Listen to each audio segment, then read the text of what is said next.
क्या भाग्य को कोसने से दुख खत्म हो जाएगा? नहीं ना। तो फिर क्यों भाग्य को कोसें?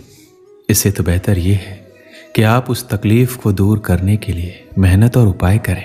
फिर देखिए कैसे दुख आपका दामन छोड़ के जाता है। वैसे दुख सभी दिन के लिए नहीं आती है, ये तो भगवान का बनाया हुआ नियम है।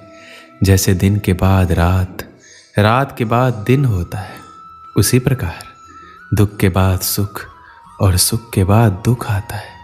और हाँ, एक बात और, भगवान किसी को दुख नहीं देते हैं। कोई भी बाप ये नहीं चाहेगा कि उसके बेटे को कोई तकलीफ हो। हम सबके पिता हमारे भगवान हैं और हम सब तो उनके बच्चे हैं। तो अब आप सोचिए, क्या भगवान हमें तकलीफ देंगे तो उन्हें पीड़ा नहीं होगी? वो भी यही चाहता है कि हमें कोई तकलीफ ना हो। हम अपने जीवन में कुछ गलतियां कर बैठते हैं जिसके कारण हमें तकलीफ झेलनी पड़ती है। श्री कृष्ण कहते हैं, भाग्य को कोसने से बस एक बहाना मिलता है हमें अपनी जिम्मेदारियों से भागने का।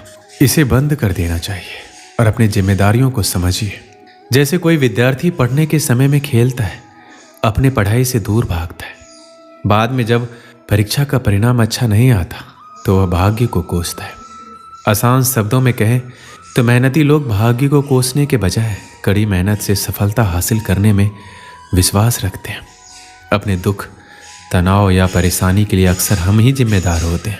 किसी काम को करते समय हमारी कोशिश में कमी की वजह से ही हमें तनाव होता है और हम दुखी हो जाते हैं।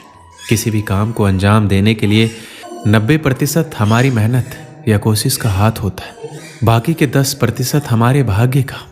इसलिए भाग्य को कोसने से पहले हमें ये सुनिश्चित कर लेना चाहिए कि कहीं हमारी कोशिश में कोई कमी तो नहीं रह गई, क्योंकि भाग्य को कोसने से कुछ भी नहीं होने वाला। उल्टा आपकी जो उस परेशानी को दूर करने की क्षमता है वो भी घट जाएगी, क्योंकि आपका दिमाग उस परेशानी का हल ढूंढने के बजाय अपनी किस्मत को कोसने में ही लगा रहेगा।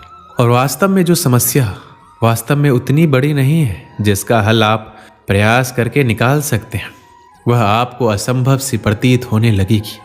अगर आज आप मेहनत कर रहे हो तो ऊंचाई पर चढ़ रहे हो, तो शायद भाग्य सुनहरा कलम से लिखा जा रहा है। लेकिन कल अगर अच्छा चल रहा है और ये सोच कर कर्म करना छोड़ दिया, हो सकता है भाग्य के कलम से ही स्याही खत्म हो ही जाए या फिर कलम ही टूट जाए। ये वो स्थिति है जब इंसान अपने आप को बहुत ही असहज महसूस करता है। और समस्या कोई भी हो सकती है, मगर इससे उबरना जरूरी है। अगर जब भी कभी ऐसी स्थिति का निर्माण हो तो हमें अपने रिश्तेदारों या मित्रों की सहायता लेनी चाहिए। और अगर कोई सहायता ना भी करे तो हमें हिम्मत ना हारते हुए अपने बलबूते पर उस समस्या से निपटने की कोशिश करनी चाहिए। सबसे ज़्यादा तनावपूर्ण और परेशानी वाला जीवन एक ईमानदार आदमी भोगता है। सीधे पेड़ पहले कटता है और बुरे इंसान तनाव रहित और परेशानी मुक्त जीवन जीता है और अन्य के मुकाबले ज़्यादा जीता है। एक बार ऐसा ही हुआ भगवान शिव के साथ। भस्मासुर ने शिव की तपस्या की और भगवान को खुश करके भस्म करने का वरदान ले लिया। अब उसकी नीयत खराब हो गई और शिव को ही भस्म करने पर उतारू हो गया। धरती के सबसे शक्तिशाली भगवान शिव के पीछे पीछे अब भस्मासुर भागने लगा और एक गुफा में घुस गया। जब ये खबर विष्णु जी को लगी तो वो दौड़े चले आए। भस्मासुर शिव को भस्म कर मां पार्वती को पाना चाहता था, तो विष्णु जी ने मोहिनी रूप लेकर एक स्थान पर नृत्य करने लगे। भस्मासुर ने सुंदर कामुक मोहिनी को देखा तो वहां पर उस मोहिनी के मुंह में उलझ गया। मोहिनी बोली, मुझे तुमसे कोई ऐतराज नहीं है, बस मेरे साथ नृत्य करो और मुझे जीत लो। भस्मासुर तुरंत राजी हो गया, मोहिनी की तरह नृत्य करने लगा। मोहिनी की देखा देखी उसने भी अपने सर पर हाथ रख लिया और भगवान शिव के वरदान के अनुसार वह भस्म हो गया। इससे हमें यही पता चलता है कि शुभ चिंतक या मित्र चाहने वाले कोई तो होगा जो आपकी स्थिति को बदल देगा या भगवान भेज देगा। ऐसा बहुत बार हुआ है जब किसी अनजान शक्ति ने लोगों की सहायता की है। इसलिए आप हौसला ना खोएं, खुद पर विश्वास करें और मेहनत से पीछे ना हटें।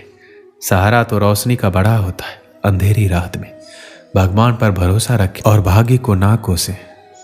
जीवन में परेशानियां आना आम बात है, ये हमारे सोचे हुए चित्त की निशानी है।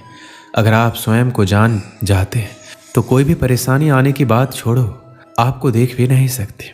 स्वयं को जानने के लिए समय निकालिए, मतलब अपने आत्मा को जानिए और आपकी सारी परेशानी खत्म हो जाएगी। ऐसा नहीं है, इतनी बड़ी दुनिया में कई तरह की संभावनाएं होती है, जिसे आप भाग्य भी कह सकते हैं। आप किस दिशा या किस जगह पैदा होते हैं यह आप पर निर्भर नहीं। आप स्वस्थ होंगे या बीमारी से ग्रस्त हो जाएंगे, यह आपके माता पिता और आपके पालन पोषण पर निर्भर करेगा, आप पर नहीं। आप गरीब पैदा होते हैं या अमीर, ये भी आप निर्धारित नहीं करते। जीवन संभावनाओं का बहुत ही बड़ा खेल है, लेकिन जैसे टॉस हारने मात्र से खेल में हार नहीं होती या टॉस जीत लेने से जीत सुनिश्चित नहीं होती, उसी प्रकार गरीब पैदा होने से आप नहीं हारते या अमीर होने का अर्थ ये नहीं कि आप सफल हो ही जाएंगे। अब आप पर निर्भर करेगा कि आप जीवन का खेल कैसे खेलेंगे।